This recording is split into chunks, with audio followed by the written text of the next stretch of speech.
Peuple de Dieu, shalom, je vous salue au nom de Jésus. Bienvenue dans notre temps d'édification.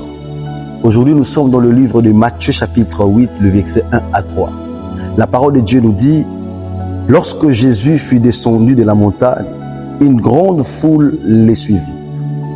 Et voici, un lépreux s'étant approché, se prosterna devant lui et dit: Seigneur, si tu le veux, tu peux me rendre pur.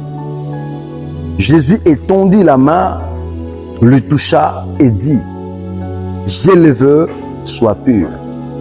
Aussitôt, il fut purifié de sa lèpre. Ici, il s'agit d'un lépreux, un homme qui est disqualifié dans la société, un homme qui est éloigné de la société parce que la lèpre est une maladie contagieuse. Si tu es en contact avec une personne qui a la lèpre, tu peux être contaminé. C'est comme le Covid, c'est comme quelqu'un qui est atteint du corona.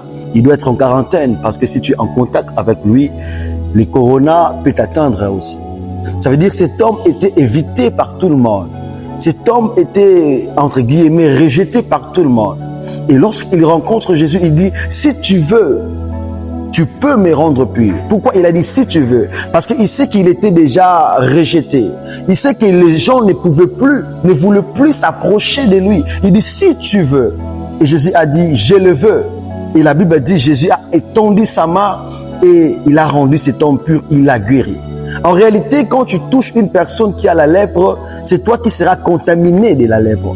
Mais ce qui est intriguant, Jésus a touché cet homme. Au lieu que Jésus soit contaminé de la lèpre, c'est Jésus qui a contaminé cet homme de la guérison. J'aimerais dire à quelqu'un: tu peux être rejeté par tout le monde à cause de ton état. Tu peux être rejeté par ta famille à cause de ton état. Mais laisse-moi te dire que Jésus ne te rejettera jamais.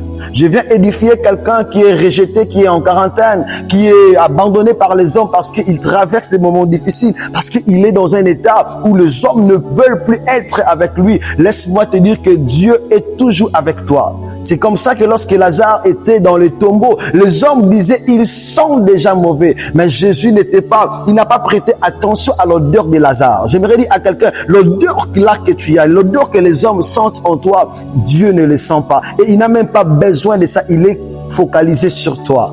Et lorsque Jésus a dit Lazare sort, là où les hommes ne pouvaient pas entrer pour faire sortir Lazare, la parole est partie pour prendre Lazare pourri. J'aimerais dire à quelqu'un: lorsque Dieu libère sa parole dans ta vie, quel que soit ton état, même si les hommes te fouillent, mais la parole de Dieu va te localiser. Restez ferme, attachez-vous à Dieu, car Dieu vous aime. Même si les hommes vous abandonnent, ayez confiance en Dieu parce qu'il va vous impacter, il va influencer votre vie. Soyez bénis au nom de Jésus.